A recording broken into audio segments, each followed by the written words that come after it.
ఈ రాత్రి కాలమందు దేవుడు మనల్ని ఆశీర్వదించాలంటే ఏం చేయాలి?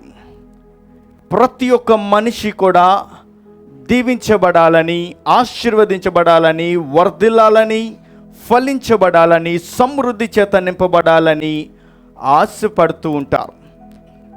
What are the reasons in order to get the blessings of Jesus Christ? దేవుని యొక్క ఆశీర్వాదాలు మనం పొందుకోవాలంటే ఏం చేయాలి?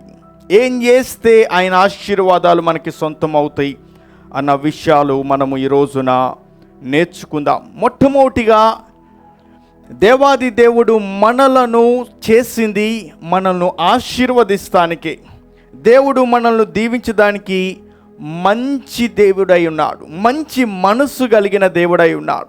ఎప్పుడైనా తెలిసి మీ పిల్లలను తిడతారా? కావాలని సరదాగా నువ్వు పాడైపోవాలి, నువ్వు పనికి రాకుండా పోవాలి, నువ్వు దేశ దిమ్మరవైపోవాలని ఎప్పుడైనా అంటారా? పొరపాటును కూడా నా ఆయుష్ కూడా నువ్వు పోసుకోరా, నీ కడుపు చల్లకుండా అంటారా? దేవుడు మనల్ని దీవించడానికి మంచి మనస్సు కలిగిన వాడై ఉన్నాడు. దేవుడు మనల్ని దీవించాలని, ఆశీర్వదించాలని, వర్ధలింప చేయాలని, మనము ఫలింపబడాలి అని దేవుడు ఆశపడుతున్నాడు. కానీ మనుష్యుడు చేసిన పాపాన్ని బట్టి, మనుష్యుడు చేసిన దోషాన్ని బట్టి, అతిక్రమములను బట్టి, తన యొక్క సొంత ఆలోచనలను బట్టి దేవునికి దూరంగా మనుషులకు మధ్య వైరము పుట్టించబడుతుంది.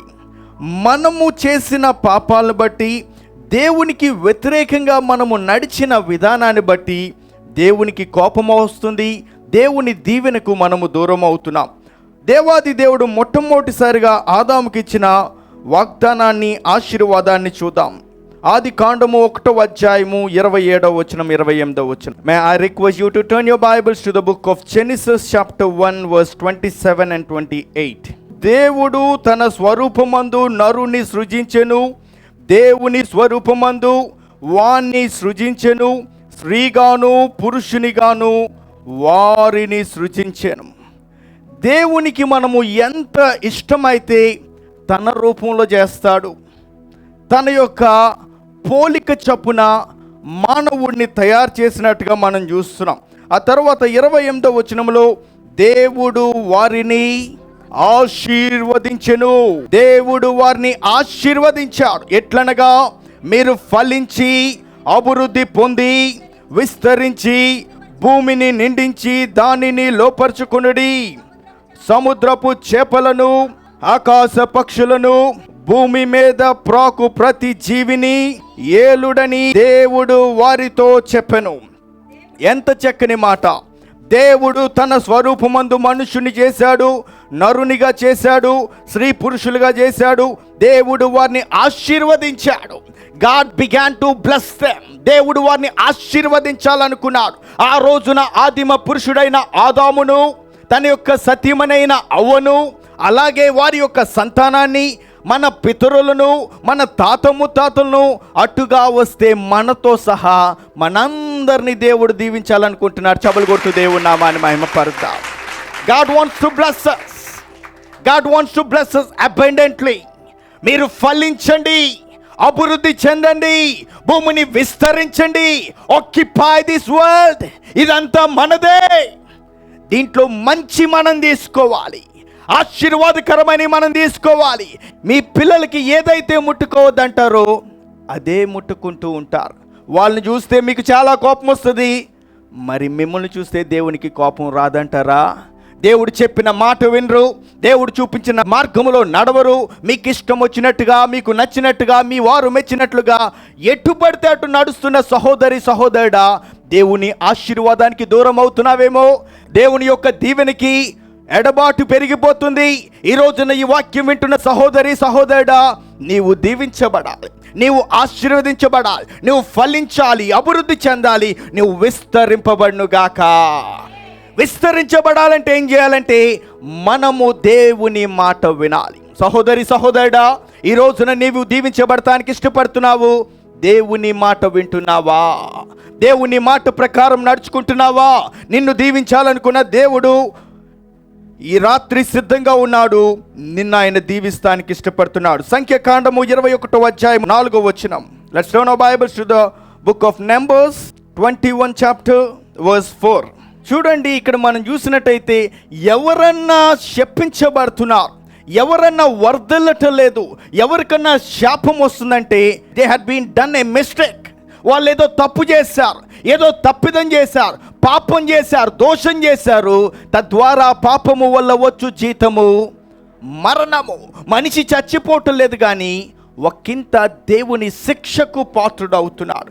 కానీ ఈ రోజున వాక్య భాగంలో మనం ధ్యానం చేసుకోబోతున్న ధ్యానాంశం ఏంటంటే, ఒక మనిషి నుంచి ఇంకొక మనిషికి ఆశీర్వాదం ఎలా వస్తుందో చూద్దాం. ఆది కాండము 26వ అధ్యాయము 24వ వచనము. ఆ రాత్రియే యెహోవా అతనికి ప్రత్యక్షమై, నేను నీ తండ్రి అయిన అబ్రహాము దేవుడును, నేను నీకు తోడై ఉన్నాను గనుక భయపడకుము. నా దాసుడైన అబ్రహామును బట్టి నిన్ను ఆశీర్వదించి నీ సంతానమును విస్తరింపజేసేదనని చెప్పాను. దేవునికి స్తోత్రం. ఈ మొట్టమొదటిగా ఒక మనిషి నుంచి మనిషికి ఆశీర్వాదం ఎలా వస్తుంది? How will the blessing come through man to man? ఒక మనిషి నుంచి ఇంకో మనిషికి ఎలాగో ఆశీర్వాదం వస్తుందంటే, తల్లిదండ్రుల యొక్క మంచితనము, తల్లిదండ్రుల యొక్క నమ్మకత్వము, తల్లిదండ్రుల యొక్క నీతిమంతత్వమును బట్టి బిడ్డలు దీవించబడతారు. అబ్రహాము ఆ దేశములో నమ్మకమైన వాడిగా ఉన్నాడు. ఆ నమ్మకత్వాన్ని దేవుడు చూసి ఏమనుకున్నాడంటే, నేను అబ్రహామును దీవిస్తాను, అబ్రహామును బట్టి అబ్రహాము కుమారుడైన ఇస్సాకును నేను దీవిస్తాన్నాడు. దేవునికి స్తోత్రం. హల్లెలూయా. అంటే తండ్రిని బట్టి కుమారుణ్ణి దేవుడు దీవిస్తాడు. ఈ రోజున ఈ మాటలు వింటున్న వారిలో తండ్రులు, మిమ్మల్ని బట్టి మీ బిడ్డలు దీవించబడతారా? మిమ్మల్ని బట్టి మీ బిడ్డలు ఆశీర్వదింపబడే విధానాలు ఏమైనా ఉన్నాయా? ప్రత్యేకంగా ఈరోజు ఫాదర్స్ డే, తండ్రుల దినోత్సవము. తండ్రి, ఈరోజు నీ రోజు అని కొంతమంది చెప్తున్నారు. అయితే ఈ రోజున ఒక ప్రశ్న, there is a question for you on this great night. అసలు నీ వల్ల నీ బిడ్డలు దీవించబడతారా? నీ వల్ల నీ బిడ్డలు ఆశీర్వదించబడతారా? నీ యొక్క విధి విధానాన్ని బట్టి, నీ ప్రవర్తనను బట్టి, నీ అలవాటును బట్టి, నీ చూపులను బట్టి, నీ చేతులను బట్టి, నీ నడకను బట్టి, నీ ప్రవర్తనను బట్టి నీ బిడ్డలు దీవించబడే ఆస్కారం ఉందా? ఏమోనండి, నాకు తెలియదంటారా? నో. ఈ రాత్రి దేవుడు నిన్ను దర్శిస్తున్నాడు. నిన్ను బట్టి నీ బిడ్డలు దీవించబడాలి, నిన్ను బట్టి నీ కుటుంబము దీవించబడాలి. ఆ యజమానుని బట్టి ఆ కుటుంబము పరిస్థితి, విధి విధానాలు ఉంటాయి. యజమానుడా, తండ్రి స్థానంలో ఉన్నావు, ఒక బాధ్యత కలిగిన తండ్రిగా నువ్వు ఉంటున్నావా? ఆ రోజున అబ్రహామును బట్టి ఇస్సాకును దేవుడు దీవిస్తానికి ఇష్టపడ్డాడు. నిన్ను బట్టి నీ కుమారును, నిన్ను బట్టి నీ కుమార్తెను, నిన్ను బట్టి నీ వంశాన్ని, నిన్ను బట్టి నీ ప్రజలందరినీ దీవించబడే ఆస్కారం ఉందంటారా? ఈరోజు నీ హాల్లో ఈ మాటలు వింటున్న వారే కానీ, టీవీ ద్వారా ఈ మాటలు వింటున్న ప్రియ సహోదరి, ప్రియ సహోదరుడా, నిన్ను బట్టి నీ బిడ్డలు దీవించబడతారా? నిన్ను బట్టి నీ బిడ్డలు ఆశీర్వదించబడతారా? ఆలోచించాలి. ఆశీర్వాదము ఒక మనిషిని బట్టి మనిషికి వచ్చేస్తుంది. చూడండి, ఆ దేశంలో ఎవరైనా సరే భిక్షగాడు ఉన్నాడు అనుకోండి, ఏమిట్రా వాళ్ళ తాతగారు చాలా మంచి ఆయన, చాలా లక్షల రూపాయలు తిప్పేవాడు కదా డబ్బులు, ఇప్పుడేంట్రా మనవడు అడుక్కుంటున్నాడంటే, ఎవరో పక్కనున్న ముసలాయన అంటున్నాడు, వడ్డీలు, చక్కెర వడ్డీలు తీసుకుని ఆయన బాగుపడ్డాడు. ఈ రోజున ఆయన కొడుకులు, ఆయన ముని మనవళ్ళు భిక్షాటన చేస్తున్నారు అని చెప్పినప్పుడు ఎంత బాధేస్తుంది చెప్పండి. తండ్రులు, మిమ్మల్ని బట్టి నీ బిడ్డలు సంతోషంగా ఉండగలరా? ఆలోచించండి. ఒకవేళ లేని పరిస్థితిలో ఉంటే ఈరోజు ఒక మంచి నిర్ణయం తీసుకోండి. Let's have a greater decision on this night. నిన్ను బట్టి నీ కుమారులు దీవించబడాలి. వెనకటి కాలంలో ఇంగ్లాండ్ దేశములో ఒక తల్లి ఉంది. ఆ తల్లి పేరు సూజన్నా. చాలా చాలా చిన్న వయసులోనే భర్త వదిలి వెళ్ళిపోయాడు. భార్య ఒక్కటే ఉంది. ఆ భార్యకు 19 మంది పిల్లలు పుట్టారు. వాళ్ళలో 9 మంది చచ్చిపోయారు. పూర్వకాలంలో ఎంతమంది పిల్లలు ఉంటే అంత గొప్ప కదండి. అవునా కదా? మాకు 10 ఎకరాలు ఉన్నాయి అన్నట్టుగా మాకు 10 మంది పిల్లలని చెప్పుకునేవాళ్ళు, అవునా కదా? ఇప్పుడంటే పిల్లలతో యాగలేకపోతున్నాడు, ఒక్కడితోనే పని అయిపోతుందండి. ఇద్దరు అసలు వద్దండి. ఇదివరకు రోజులు ఏమన్నారు వాళ్ళంటే 3 వద్దు, 2 ముద్దు. ఇంకా కొన్ని రోజులు అయిన తర్వాత 2 వద్దు, 1 హద్దు అంటున్నారు. ఇంకా కొన్ని రోజులైతే దేశ జనాభా పెరిగిపోతుంది, పిల్లలే వద్దంటారేమో. కానీ ఆ రోజుల్లో మనం చూసినట్టయితే బైబిల్ గ్రంథంలో కూడా యాకోబుకి సంతానం ఉన్నారు. ఎంతమంది? 12 మంది కుమారులు ఉన్నారు. బైబిల్లో ఆఖరి పేజీ చూస్తే రూబేను, షిమ్యోను, లేవి, యూదా, దాను, గాదు, ఆషేరు, మనష్షే, ఎఫ్రాయిము, ఇలాగున్న 12 పేర్లు 12 గోత్రకర్తలుగా దేవుడు చేశాడు. అంటే ఆ రోజుల్లో ఎంతమంది పిల్లలు ఉంటే అంత గొప్ప. ఇప్పుడు సుజన్నా అనే ఆ యొక్క స్త్రీకి 19 మంది పిల్లలు పుట్టారు. ఈ పిల్లల్లో 9 మంది పిల్లలు చచ్చిపోయారు, 10 మంది మాత్రం ఉన్నారు. ఆ పిల్లలు పుట్టాక భర్త వదిలి వెళ్ళిపోయాడు. ఆ సుజన్నా అనే ఒక స్త్రీ ఒక్కటే పిల్లలను పెంచి పెద్ద చేస్తుంది, వాళ్ళకి చదివిస్తుంది, వాళ్ళని బైబిల్ చదువుకోమంటుంది, దేవుని పాటలు పాడమంటుంది. ఆ సుజన్నా అనే ఒక తల్లి ప్రతి ఆదివారము ఆరాధన జరిపించేది. ఆ యొక్క ఆదివారపు ఆరాధనకి దాదాపుగా 200 మంది ప్రజలు వచ్చేవాళ్ళు. తల్లి చాలా కష్టాలు పడింది. ఆ 10 మంది పిల్లలకు ఆహారం పెట్టలేని దీనమైన పరిస్థితిలో ఉంది. అయినప్పటికీ ప్రతి ఒక్క రోజు కూడా తన బిడ్డల కోసం ప్రార్థన చేసేది. ఆ తల్లి అంట 10 మంది పిల్లలు ఉన్నారు కదా, ఒక్కొక్క రోజు ఒక్కొక్క బిడ్డకి కేటాయించేదంట. ఒక్కొక్క రోజు ఒక్కొక్క బిడ్డ మంచం దగ్గరికి వెళ్ళి మోకాళ్ళు వంచి వాళ్ళు పడుకున్న తర్వాత వాళ్ళ కోసము చేయి వేసి ప్రార్థన చేసేదంట. దేవా, నా బిడ్డలను మీ చేతులుగా అప్పచెప్తున్నా, రానున్న రోజుల్లో దేవునికి దేశానికి పనికొచ్చే విలువైన పనిముట్లుగా చేయండి అని చెప్పి సూజన్నా వెస్లీ ప్రార్థన చేస్తూ మొదలుపెట్టింది. రోజులు గడిచినవి. ఆ సూజన్నా వెస్లీ అనేక తల్లి మరణించింది. ఆమె మరణించిన తర్వాత పిల్లలకి ఆ చర్చి ఇవ్వాలి కదా, మీకు ఇవ్వను బో, నీకు ఇవ్వను, ఏం చేసుకుంటావు చేసుకో అంటే ఆ చర్చి ముందే సమాధుల దొడ్డు ఉంది. ఆ సమాధుల దొడ్లో ఈ యొక్క తల్లి అయిన సూజన్నా వెస్లీ యొక్క పార్థిమ దేహం తీసుకెళ్లి సమాధి చేశారు. ఏ స్థలములో అయితే సమాధి చేశారో ఆ సమాధినే ఒక స్టేజీ లాగా చేసుకుని ఆ సూజన్నా వెస్లీ యొక్క కుమారుడైన జాన్ వెస్లీ వాక్యం ప్రకటిస్తూ మొదలుపెట్టాడు. వెనుకటి కాలంలో చర్చి లోపలుండి తల్లి చచ్చిపోయిన తర్వాత పిల్లల్ని తోసేశారు. కానీ ఎప్పుడైతే తల్లి సమాధి మీద నుంచుని వాక్యాన్ని ప్రకటిస్తున్నాడో ప్రజలందరూ 100,000 మంది ప్రజలు వచ్చి వాక్యము విని యేసుక్రీస్తుని అంగీకరిస్తూ మొదలుపెట్టారు. చప్పలు కొట్టు దేవుని నామాన్ని మహిమపరుతా. శక్తివంతమైన కార్యాలు జరగటం మొదలుపెట్టినాయి. ఎందుకు ఆ కార్యాలు జరిగినాయి? ఎలాగున కార్యాలు జరిగినవి? ఆ యవనస్తుడి వల్లే కార్యాలు జరిగినాయా?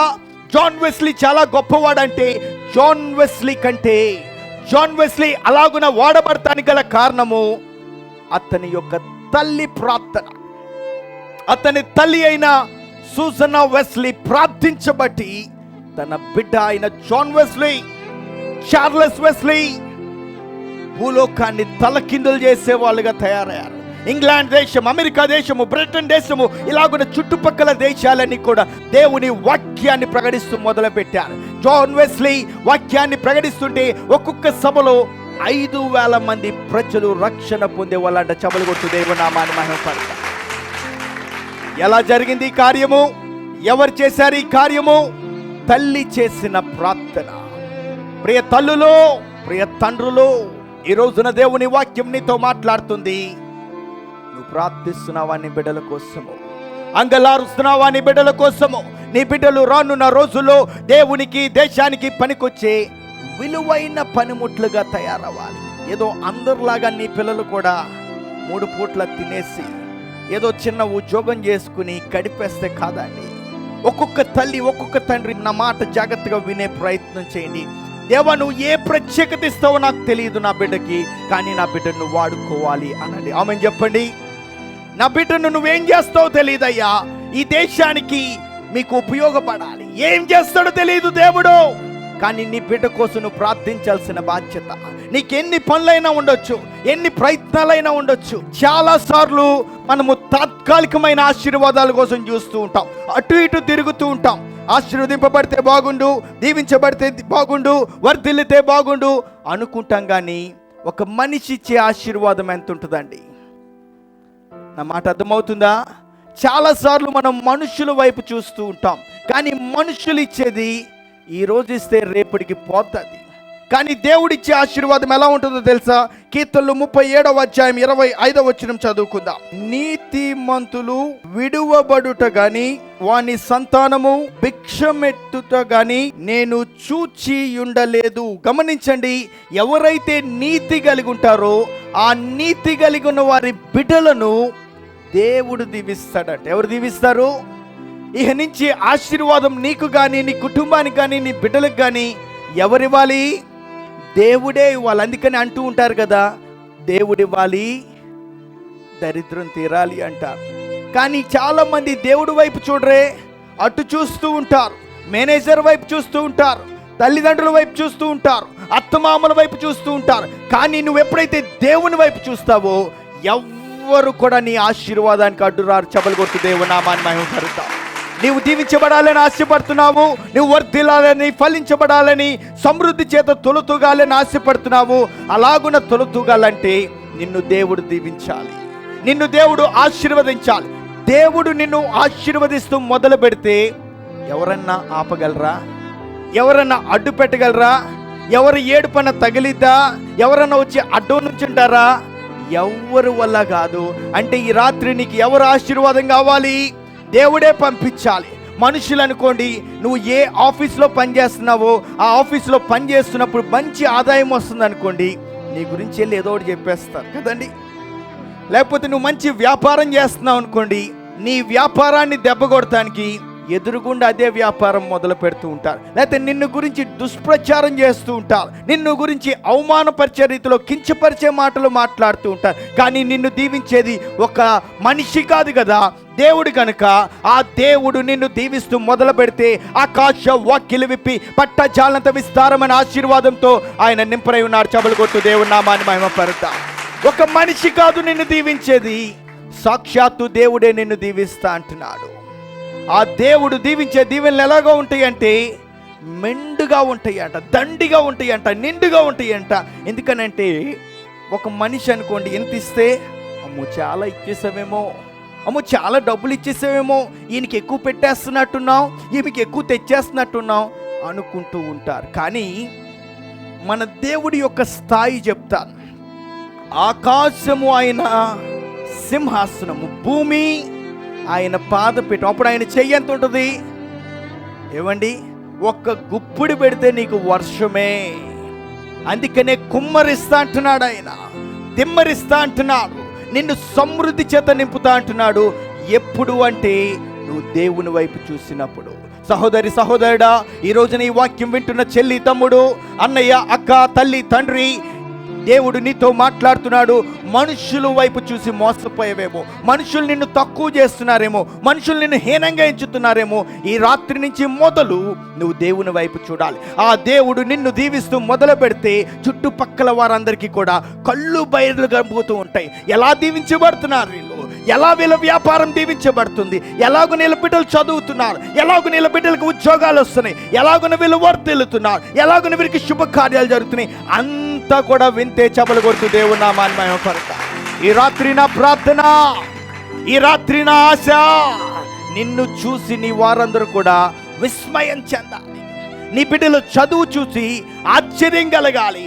నీ ఇల్లు కట్టే విధానం చూసి అబ్బురపడాలి. ఎలా జరుగుతుంది వీళ్ళకి అంటే అది ఎవ్వరికి అర్థం కాదు. నిన్ను దీవించేది ఒక మనిషి కాదు కదా, దేవుడే దీవిస్తా అంటున్నాడు. కనుక ఈ రాత్రి నువ్వు ఎవరి వైపు చూడాలంటే దేవుని వైపు చూడాలి.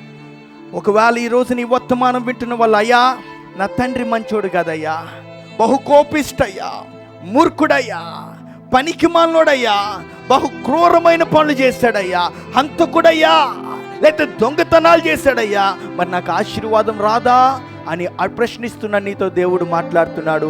నీ తల్లిదండ్రుల వల్ల నీకు ఆశీర్వాదం రాకపోయినా దేవుడే నీకు ఇస్తా అంటున్నాడు, దేవుడే నీకు దిమ్మరిస్తా అంటున్నాడు, దేవుడే నీకు ఆశీర్వాదాన్ని కుమ్మరిస్తా అంటున్నాడు. కనుక ఈ రాత్రి నువ్వు ఆ దేవుణ్ణి అడగగలవా?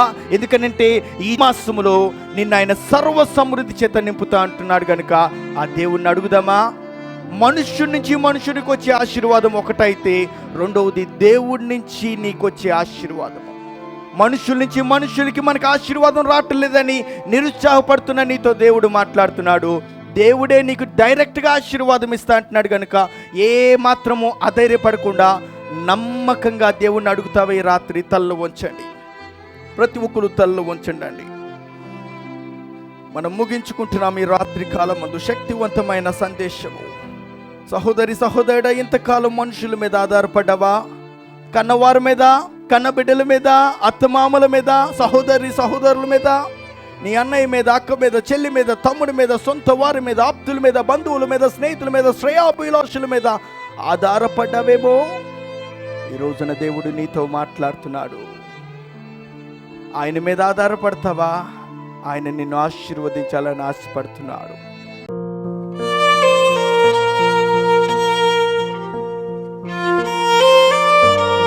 దయమయుడమ్మ గొప్ప దేవా, ఈ మంచి రాత్రి కాలాన్ని బట్టి మీకు వందనాలు తెలియజేస్తున్నాం తండ్రి. ఈ రోజున నీ యొక్క వాక్య భాగములోంచి ఒక చిన్న అంశమును నీ బిడ్డల ముందుకు తీసుకువస్తానికి సహాయం చేశారు. ఆది కాండములో ఆదిమ పురుషుడైన ఆదామును మీరు చేసింది అతన్ని దీవిస్తానికి, వర్ధిలింప చేస్తానికి, ఫలించబడతానికి తండ్రి. కానీ మనుషుడు చేసిన తప్పు వల్ల, తప్పిదం వల్ల, పాప దోషాల వల్ల, తన యొక్క మాట విధానాన్ని బట్టి అతన్ని శపించవలసి వచ్చింది. కానీ ప్రభువా, కడపటి ఆదాముగా మీరు వచ్చి మమ్మను ఆశీర్వదిస్తానికి ఇష్టపడ్డారు. మీకు వందనాలు తండ్రి. తండ్రి దేవా, ఈ రోజున చెప్పిన వాక్యం బిడ్డల హృదయంలో దాచిపెట్టుకుని ఆ వాక్యానుసారంగా బిడ్డలు జీవించగల కృపను దయచేయండి తండ్రి దేవా. ఈ రోజున వాక్యం వింటున్న వాళ్ళు కొంతమంది ఆర్థిక సమస్యలు, అప్పుల బాధలు, అనారోగ్యత, కుటుంబ సమస్యలు, శారీరక సమస్యలు, మానసిక సమస్యలు, చెప్పుకోలేని సమస్యలు, కోర్టు సమస్యలు, వివాహ సమస్య, సంతాన సమస్య, భయంకరమైన అప్పుల్లో కూరుకుపోయిన వారు ఉన్నారు. అటువంటి బిడ్డలు మీరు దర్శించి వారి కుటుంబాల్లో నెమ్మది, శాంతి, సమాధానం దయచేయమని ప్రార్థన చేస్తూ అనేక లక్షల మందికి సువార్తను అందిస్తున్న ఈ యొక్క టీవీ పరిచర్య ఆటంకం లేకుండా ఆశీర్వాదకరంగా జరిగించి మీ నామానికి మహిమ పొందమని యేసు నామం పేట ప్రార్థిస్తున్నా మా తండ్రి. ఆమేన్.